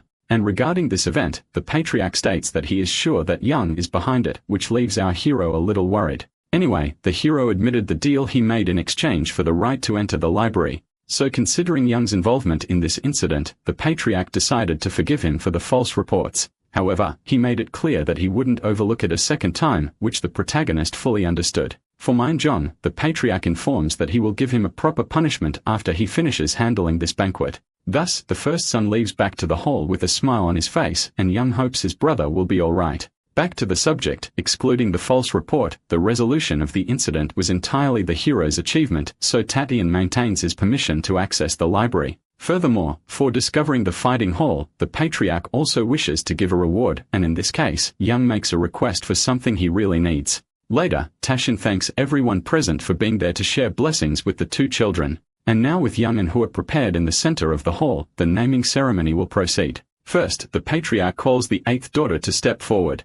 As she was chosen by the sacred sword, it is said that she will always illuminate the path for others. And in hopes of helping on this path of light, the name given to the girl is Suyin, which makes her more grateful than ever. Finishing the first naming, the patriarch wastes no time calling the second, who is the ninth son, Young. Despite feeling quite different from the steel selection ritual, the hero decides not to overthink it. Thus, Tasshin judges his son as someone intelligent and strong, but also flexible without yielding to others. Just like a master blacksmith forges masterpieces, Young has trained himself to reach his potential. That said, for the patriarch, there is no better way to describe Young than with the name he will now give. Then with the snap of his fingers, the name given back to the boy is Chill. In the past, Hessien gave him this name to live life strong as steel, but this time, the meaning behind it has changed, making the hero proud. Therefore, by pounding his chest, the promise is made that he will not stop until he reaches the top of the clan, and with his new name, Li Chiol gives thanks for it. In an isolated cell of the legal department of the esteemed Li Marshall clan, the protagonist's aunt starts to despair until she finally goes insane. The guy, can no longer stay being locked in this cramped place and didn't even get to see her nephew's naming. Since he said he would get her out of there, the girl starts screaming, asking where he is until suddenly the phone rings. And when one of the guards checks it, he informs her that she is now free while she bites the sheets. First of all, the guard warns that even though she's free, they will give her a punishment later. However, Guyana doesn't care and leaves there kicking the door in sheer happiness. As she runs, suddenly someone asks her to wait a moment. And to the girl's surprise, that person is our protagonist, the very one she was hoping to find. Given that, she asks if it was him who freed her, and knowing it was, Jiang asks how it was possible. But all the hero does is hand her a paper saying that his aunt now has a debt to him. On the letter, it is officially stated that Jiang has been appointed, to her surprise, as an elder to serve as the master of the ninth son, Li Chul. Then with a smile, Chul asks his new master to take good care of him from now on. As more time passes, the maid comments that today is the beginning, and the hero agrees, saying that this is the day his beginning starts. So the protagonist, now 13 years old, says goodbye to Gagua. And when he says beginning, he is referring to the start of his life as a disciple. Already dressed and in the right place, people begin commenting on the rumors about the ninth son during the ceremonies. However, some believe he is just a bastard who got lucky, although others argue there is no such thing as luck with that much progress. Either way, the hero can't stand being called a bastard anymore. At this moment, the attention shifts to the eighth daughter, who has just arrived. Li Xion, also 13 years old, is praised as someone wise unlike the hero. So the protagonist obviously notices this difference in how the classmates react. Until Xion herself comes over to talk to the boy since it has been a while. At first, a little embarrassed, the girl hopes that Kuhl wasn't too bothered by what happened on the island. And to explain, she recalls what she said when she was disappointed with his decision to go to the outskirts. In this case, Kuhl simply asks the girl not to worry too much about it, which makes her quite happy. Feeling more relieved, Sohyun admits that she thought the boy was petty, but that indeed irritated him. Leaving that issue aside, the girl comments on the fact that Jiang A is now their master, as well as an active member of the library. But the conversation is interrupted by a shout asking for attention because it is time to take the students to their classes. All the named disciples must maintain the current formation, and this is something that makes several of the youngsters anxious. Huel, in turn, understands the reason they are so nervous since his cadets trained for 3 years. Class allocation is very important. Each level is divided into 5 different groups, with more talented disciples and higher classes, like Seo Yun, who goes straight to Class 1. Then it is the turn of the young master Li Chiol, and upon receiving the letter indicating his class, he gives his thanks. However, even from a distance, people can tell that the boy seems disappointed. Chiol, in turn, already knew this would happen, but didn't expect them to rig things from the very beginning. At the moment, the boy is in Class 5, which is known as the trash heap where those deemed unimportant are placed. Since members of the main family are placed into classes based on the results of the naming ceremony, the elders and Lady Bake may have interfered. However, contrary to what the crowd would think as something bad, Chol saw the situation as something even better, and so he went with the guy to Class 5 without caring too much. Nevertheless, Sylvian's irritated gaze does not stop staring at the hero for even a second. As Chol heads to Class 5 without complaining, the girl wears an expression of someone holding back from interfering. However, the hero knows that he is fine and that what is most important lies elsewhere. While walking to the class, complaints from children are common to hear as they are afraid of failing. And since the members of the martial clan took all the best spots, Chol can sympathize with his classmates. Suddenly, a person appears asking if he is facing the youngest son of the main family, and upon confirming this, he asks to introduce himself. This boy's name is Kim Han, 14 years old, the son of a small family of blacksmiths who work with the Lees. And when introducing himself, he says it's an honor to be in the same class as the young master, which makes Chol ask why. However, Kim didn't have much to say because he was just curious since the boy was the center of attention. As Chol understands that Kim isn't lying, he lets his guard down a little and he asks what he thinks about being placed in Class 5. Instead of being sad, Kim comments that it's possible his skills really are at this level. However, the boy accepts this reality only now because he is determined to improve in the future. Then upon hearing this, a smile opens on our hero's face and he says that Kim is already approved. Later in the Class 5 dormitory, the disciple Choi, 15 years old, welcomes the newcomers along with 2 other classmates. Moreover, since the newcomers are confused, they are open to answering any questions. One of them, in turn, comments that it's time for introductions. Then Lee Jong-ho introduces himself as the instructor of Class 5, and since there are new members today, they will skip the regular class to start with a quick summary. Given this, Kuhl notices that the man hasn't changed at all since his previous life because, in the past, even helped with private lessons. After some time, the summary is given, and now In is in charge of taking the reins to teach the material to the newcomers. In quickly introduces himself and isn't shy to say that he repeated twice, this being his second year as class leader. Letting the boys choose their seats freely, the guy informs them that they need to elect the class leader to be the squad captain. Aside from the instructors who educate and help them train, class leaders have full authority. Because of this, a newcomer asks how they choose the leader, so In explains that they always decide with light duels followed by a vote. Without further delay, the former leader asks to begin and informs that besides the use of mana being prohibited, there will be a break. However, Chul interrupts this explanation, asking if this is some kind of joke. Faced with this, In asks if the young master is dissatisfied with something and without any shame. The hero says he is dissatisfied with everything. Picking up a wooden sword, Kuhl tells the guy to wake up to reality and states that if he wants to play school, he should go to a regular one instead of the martial clan. In turn, believes the boy is being too radical because there is a more peaceful way to resolve this.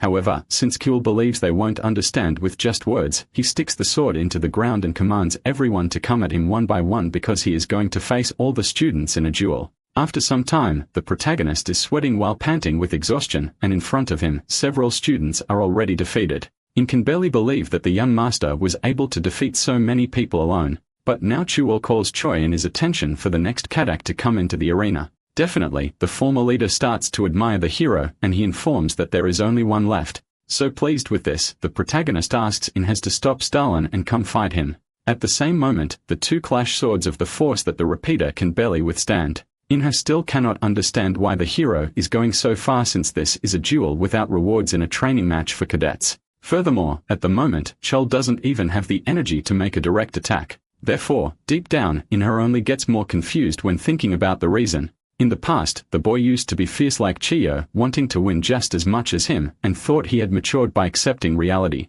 But today, In still wanted very much to feel victorious, so the swords of the 2 cross once again. However, to his misfortune, the former leader was disarmed by a precise strike at the base of the sword that opened his guard and badly injured his wrist. This made the boy fall to his knees on the ground while screaming in pain. With the battle apparently over, Chol asked the others to take him to the infirmary. But suddenly, the same boy who was on his knees screams that it's not over yet and gets up to attack once more with all the will he has. Since the boy's right hand was broken, now he uses his left hand to attack, and the hero notices that the light in his eyes is different. Anyway, Chol opens the boy's guard once again and advances for an attack to the stomach that hits him squarely, making him practically lose consciousness until he falls defeated on the ground, lying on his back with no more conditions to continue fighting.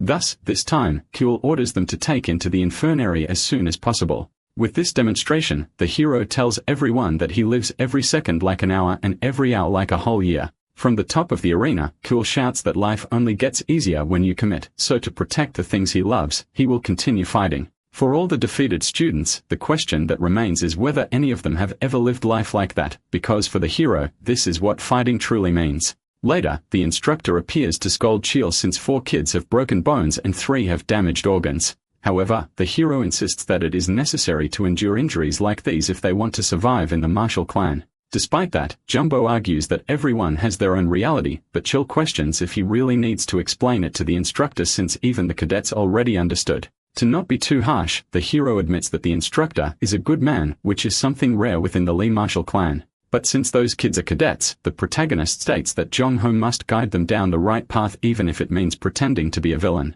And with nothing more to say, Chol simply tells the instructor to do his job properly. The next day, the protagonist leaves his room with his body still a bit sore since he clearly overdid it the day before. However, to the surprise, even though some are showing disdain and anger, the trainee students are not avoiding his gaze. Naturally, as he passes by the students, some insults are heard, but one of them simply greets the young master politely. Kim arrives quite early and apologizes for showing such a pitiful side the day before. But since they are all cadets, the hero states that it is natural for them to be weak. Changing the subject, Kim asks if he can ask a question, which Kyul is open to answering. Then without thinking twice, the boy asks what he should do to one day become as strong as him. Still not considering himself good enough to teach others, the hero simply praises his colleagues' instincts. The day before, Kim was able to dodge 3 consecutive feints, so Cheol advises the boy to use that vision as an advantage. And with a new idea of where he should focus his training, the boy gives his thanks. At this moment, another important person appears. Even in a terrible state, is there to train. And as an excuse, he knew he would be judged as pathetic if he had chosen to rest. Therefore, the boy came simply because he no longer wanted to hear something like that about himself, which made Chol very proud of this change. A few minutes later, the instructor appears and with 4 justified absences and 5 unjustified ones, there are 11 in total. Naturally, Jong-no was a little shocked at how exhausted the students are. Even the atmosphere has changed because due to a predator, those who used to be relaxed are now on edge. Normally, today, there would be a basic assessment, but seeing their condition, the instructor wanted to change it. However, remembering his conversation with Cheol, Jong-ho immediately shouted that they would start the assessment right away. After some more time passes, the basic physical assessment is completed, and now the class leader will act as the supervisor for independent training. This assessment lasted 10 hours, which even made our hero a little tired, but he is aware they cannot rest. So while Chuel steps into the arena, the students comment among themselves about how different the instructor seems. And at the moment when he is ready, the protagonist calls everyone's attention, introducing himself again as the class leader. As they clearly heard from Choi in her the day before, the total authority of the leader is reaffirmed, except for direct orders from the instructor. Kyul makes it clear that his training sessions will be tough, with no intention of adapting to the weak. Then the cadet from Division 5, Kim Bozon, becomes quite irritated with the new rules. Knowing this, the hero states that anyone who doesn't like it can challenge him to a duel at any time for the position of leader. Without further long speeches, the protagonist orders the students to fight with the person next to them. And in the end, only 6 remained because the others gave up in the middle of the training. Understanding that they have trained enough, the hero dismisses the cadets so they can rest. But as soon as he leaves, everyone starts speaking badly about the leader, saying they have no intention of following someone like that, until Kim yells at them to stop complaining.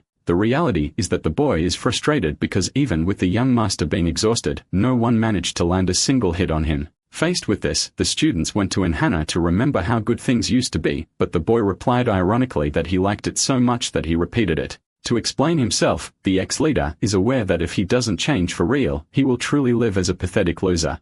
And Ina knows that even the other students understand what the young master is trying to do. Because of this, the boy decided to try harder once again and told his classmates to stop resisting as well. Sometime later in the library, the hero is asked to transform his mana, so he tries to comply. However, his aunt asks him to stop because, for some reason, every time she tries to refine the boy's aura, it collapses. This deeply irritates her because she never thought these problems would appear after reaching the 3rd star. During her complaints, the aunt comments that it would be interesting if there were records of how people used mana in the past. Then our hero thinks about the unlimited, although he still cannot access the next part of its memory. In ancient times, everything was shrouded in dark energy, and even the countless beasts feared it. Even the bravest generals of the nations were defeated. Because of this, countless heroes sealed it in Mount Mangui in the north, and the king honored their deeds by granting them lands. Thus, moved by the king's grace, the heroes forged a single sword, and its name was Unlimited. In the end, finding all this information about the Unlimited was a great discovery.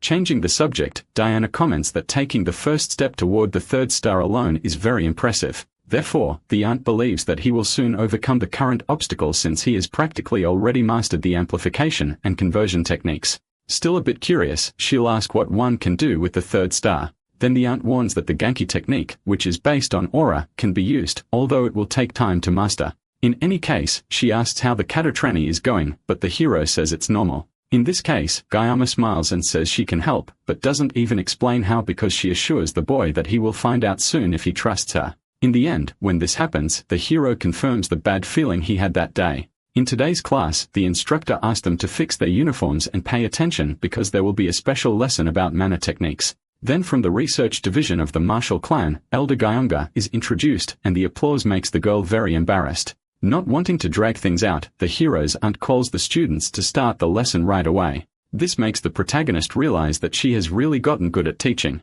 After some time, the boring lecture finally ends, and now comes the fun part. Because she's going to teach the improved version of the iron line technique to the instructor's surprise. When everyone thought the class was over, Juana asked them to pay attention because she would demonstrate it only once. Kyul asked what is going on, but since members of the direct bloodline always receive full support and training, his aunt clarifies that she found her own way. This makes the protagonist feel very grateful. If the theory is correct, Gianna comments that the power should double, which will be incredible. Then getting everyone's attention, the instructor announces that from now on, they will continue the fights using the Elder's technique. As they are asked to find a fighting partner, someone quickly chooses the young master as their opponent. And being that person, Choi In-ho warns that he won't hold back, but Chol thinks that's great because you won't give him the first move. While the two are fighting, the aunt thinks that her baby is really brutal in combat, and this reminds her of herself when she was younger. Suddenly, Jaeonik hears some people speaking badly about her nephew. Even while being discriminated against for being illegitimate, the students comment that he has some kind of different ability that prevents their hard work from catching up to him. Hearing this, the elder appears right in front of the two low gossipers and she asks if they were just now speaking badly about her disciple. Realizing they were very rude, the two immediately vow to apologize. However, while they keep apologizing, Ji-yeon questions what they know to say something like that about Chil. At that moment, another person steps in to say that the young master also doesn't know everything. Bo Seon comments that they work hard, but every time he treated them like they were nothing, which isn't fair since they grew up in different environments. In this case, Guyan understands that they really don't know, which leaves them confused. But she believes that maybe it's even better they don't know because if they saw how different his daily life is from others, they would be ashamed to complain. This makes Bozang even more furious to know what makes the bastard so different. However, instead of continuing to gossip, he decides to see for himself to draw his own conclusions. Sometime later at the end of training, Bo-sung goes out to investigate the hero. But when he looks at him, he believes there is no difference and that despite talking about effort, in the end, the boy was simply born better.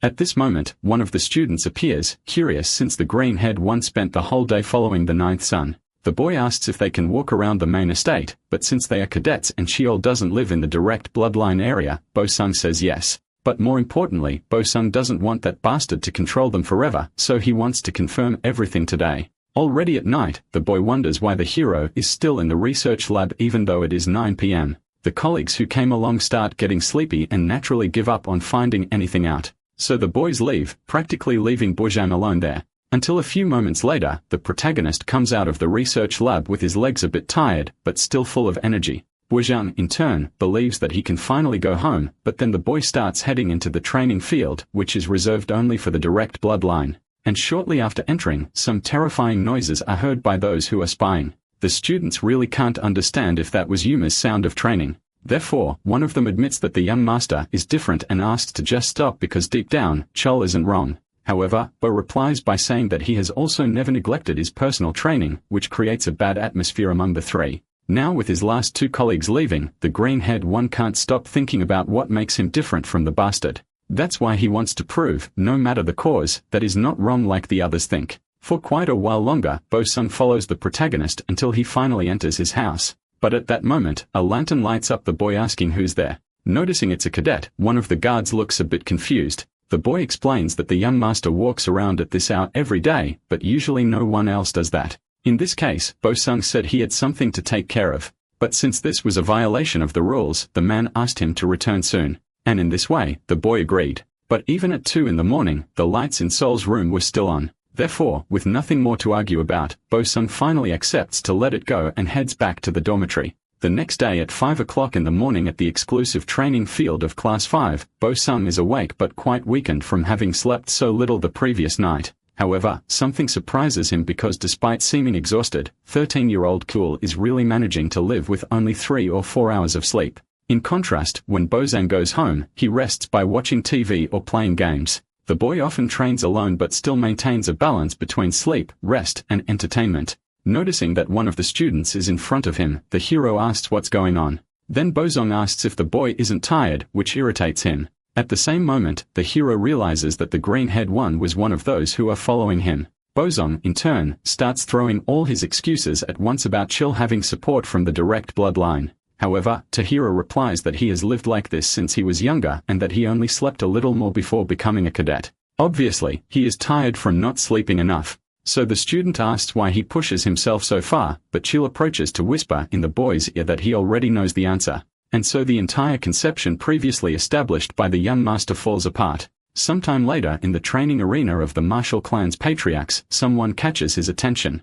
The butler informs that the official documents of the orders have already been processed, so Tashin asks for them. However, after reading the summary, it is said that it is not enough even though it involves 7th and 8th class dungeons. Since weapons and supplies can be stored but people cannot, what the patriarch wants is to create people who can survive. Then the butler understands, but before leaving, he has another important matter to report. Within a few seconds, the summary of the youngest actions is given, and the patriarch is not surprised because the heroes always had a different look since childhood, like someone who has already been at rock bottom. But leading and changing people is a completely different matter. Therefore, Tatian asks the butler to change the test content, and since the 8th daughter is involved, the standards should be raised. Thus, the patriarch will personally test whether that child is truly capable of leading others. At the exclusive training field of Class 5, John Woo appears as usual to give the lesson. However, upon arriving, the students are already training very competitively. Even though it is the weekend, everyone is already running early in the morning in an organized manner without even meaning to be called. The moment the students see the instructor, he praises their hard work on the weekend. And if there is any cadet absent, he asks for them to be called because he has an announcement to make. Although it is a bit sudden, it is announced that the semester evaluation will be brought forward. Therefore, it was decided to give a 1-week break before it, so the instructor asked them to enjoy it a lot. However, before he could continue, he realized that he wouldn't need to remind the students to keep training on their own during the break. Anyway, trusting his hard-working students, the instructor dismisses everyone. Cheol, in turn, analyzes this information about the sudden break and the advanced semester evaluation. However, he comments with some strangeness about the fact that no one is leaving the arena. Then Kim explains that they are watching the young master and inhes that they are looking for guidance about the break. In this case, the hero tells them that the time is theirs and that they can do whatever they want to everyone's surprise. Kiel says they can rest when they need to and that he won't make them train during the recess. However, instead of being happy, the students gossip and disbelief that such words came from the young master, which leaves him a little annoyed. Thus, Kiel asks if they should start, like, on the first day during the break, and everyone agrees. Then proud of the students, the hero says that resting is also important and clarifies that he will see them next week. This makes everyone very excited about the young master's planning. Back in the research lab, Jiang is bothered because the hero is disturbing his aunt at work just when she got a holiday. However, Chul exposes her, saying that when he arrived, she was just watching a weird video on her phone. Kyung-ah, in turn, insists on defending the video, saying it was about a boy who recovered from leukemia and was recognized by the president. Leaving that weirdness aside, the hero discovered that the reason for moving the evaluation forward was an official order. In this case, Chul thinks that the evaluation will be much harder than in the past and that he needs to access the next memory of the unlimited. However, the fact that he cannot read the next memory means that there is still something he must do first. So the protagonist has no choice but to think a little more about it. Suddenly, he bumps into some papers, causing them all to fall off the sofa, which makes his aunt very irritated as she tries to stay organized. However, among the papers, one catches his attention. In it, the difference between ancient and modern martial arts is the purpose, and there is speculation that ancient techniques were focused on combat against beasts. Thinking about this purpose, Chul believes that the slashing demon is like this because the original is composed of several forms. Thus, he quickly stands up, which leaves his aunt a little confused. But instead of explaining, the hero just says that he needs to run to the training field right now. And the wind that rises only messes up the papers even more, leaving Guyana completely furious. Sometime later at the training center, the protagonist summons the Unlimited and tries to imagine a target. With his eyes closed, this enemy must be bigger than him and a non-humanoid beast. It must be a gigantic monster, and the technique needs to ignore all its attributes because those that are just flashy without destructive power are useless. In the end, the clear purpose of the slashing demon is nothing more, nothing less than to kill monsters. So trying to replicate the scene you saw in the dream, the protagonist jumps on top of the apocalypse-level monster and uses the slashing demon ability with all the strength he has to cut the beast in half. Back in reality, an immense amount of dust rises, and with the Unlimited in hand, the hero realizes that he succeeded. Therefore, now Chul wonders what memory the sword will show him this time. And without even needing to wait long, the protagonist is teleported to a different reality. He doesn't know where he is but believes it's a training field just like when he first acquired the Unlimited. However, the fact that his perspective only changes when reading the sword's memories is still unexplained. Suddenly, in this place, the same warrior he saw in the memories fighting the monster appears, and his speed is insane. However, something is even more impactful because every time the weapon changes, the aura also modifies. Instead of him entering the aura, the Unlimited itself plays the role of altering it. At that moment, another person appears asking if the warrior has changed his approach again. Faced with this, the swordsman simply asks to stop being spied on, but the man continues to ask if these techniques have already been named. In response, the warrior explains that he doesn't even consider these real techniques. Then the man suggests that they be called 10,000 changes, and the swordsman accepts the suggestion. Changing the subject, the swordsman asks if his colleague brought someone there, but the guy denies it, and quickly attacks the warrior with his own sword because he came there precisely to have a good fight. While spying on everything, the hero is shocked when he notices something because the color of the eyes and the color of the hair are clear signs that this warrior belongs to the direct bloodline of the esteemed Lee Marshall clan. Somewhere near a wall, a van drives along a dirt road. And from inside it, the protagonist thinks that this scenario is not all different from the past or the future. A barrier separating safe zones from danger zones is already something common. A long time ago, a huge rift appeared near the Pacific Ocean called the Blue Hole. This was an unknown space that had not yet been properly explored, and from there, unknown monsters came out, dominating the places they passed through. Humanity fought against these monsters for a long time, trying to reclaim their territories. However, even today, there are still unrecovered zones, and these areas are known as unexplored zones or danger zones. So nowadays, they say that these barriers divide safe zones from danger zones. Kim, who is in the same vehicle, comments that the closer they get to these zones, the more desolate the scenery becomes. But since they are still inside the barrier, the hero comments that it doesn't get worse than this because what changes is just the local urban development, and Cheol can say this with confidence because he has already lived for a long time in a village in a place like this. Anyway, the person responsible for the excursion warns that the children must remain on high alert. That's because the place they are about to enter is a truly unexplored dungeon in the danger zone. With everyone outside the vehicle, the instructor asks them to gather because they will set up camp and check the necessary supplies before starting the test. From now on, it is said that the children will have to handle everything, but the instructor is not worried. As a teacher, you will provide the maximum support he can and give all the assistance possible. So he asked them to show everything they've learned so far, and all the children cheer. Keel, in turn, announces that from now on, he will take the lead, but before that, he makes one thing clear. The hero informs them that this test became harder because of him, and if anyone wants to leave, this is the last chance. Clearly, this semester evaluation was not designed for cadets because they are in a forest of the human face queens. Since the entire dungeon is covered in webs, it means it's dangerous, and the mission is to capture footage of an adult spider. However, the students comment that no matter how much he tries to test them, it won't work. He says that none of the cadets from Class 5 will run away anymore, which Kim agrees with. And finally, even Bozang states with a serious expression that he believes in the young master, which naturally makes all that worry disappear. In any case, Shul also doesn't forget to comment on how embarrassing that statement was. Back to business, our hero asked them to check communications and supplies so they can enter. A forest inhabited by human-faced spiders is what they will face. Human-faced spiders have behavior patterns similar to ants and bees, making them difficult to deal with. Therefore, Chul explains that the mission is to record the movements of spiders that are at least 10 years old using the video equipment. However, from now on, the hero leaves and in charge of the group to the boys' surprise. That's because the protagonist will move alone from this point on to become the prey of the human face spiders, which after thinking for a minute, obviously made all the students scream to contest the decision. Sometime later in this forest infested with monsters, one of the spiders is defeated by the protagonist's sword. Then, already a bit tired, he realizes that they have finally gathered. For the hero, it was worth killing them on purpose to spread the danger hormones since they take more nutritious prey back to the nest to feed their larvae.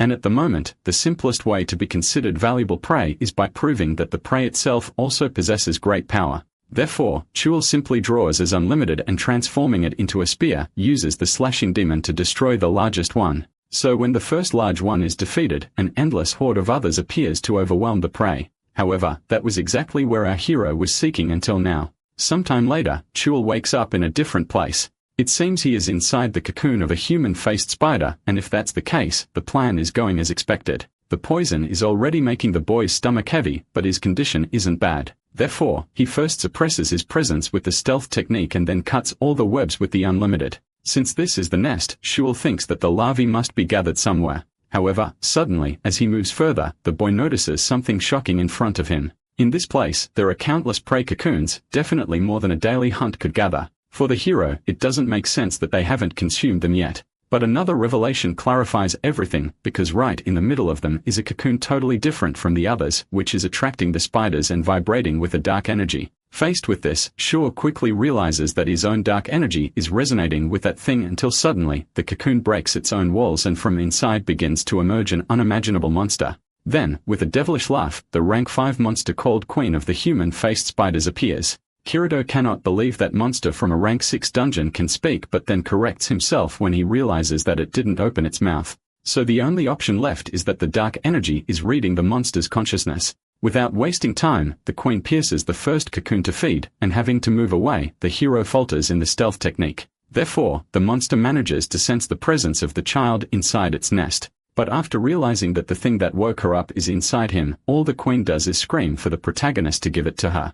That scream is the pressure that only high-ranking predators can emit. But since a predator's pressure doesn't work on the protagonist, the queen feels offended by the child's resistance. Moreover, the attack had the opposite effect because it was reflected, breaking the ceiling formation. So already extremely furious, the queen simply decides to blow everything up at once. Alright, that's the end of the story. Thanks for watching. See you in the next one.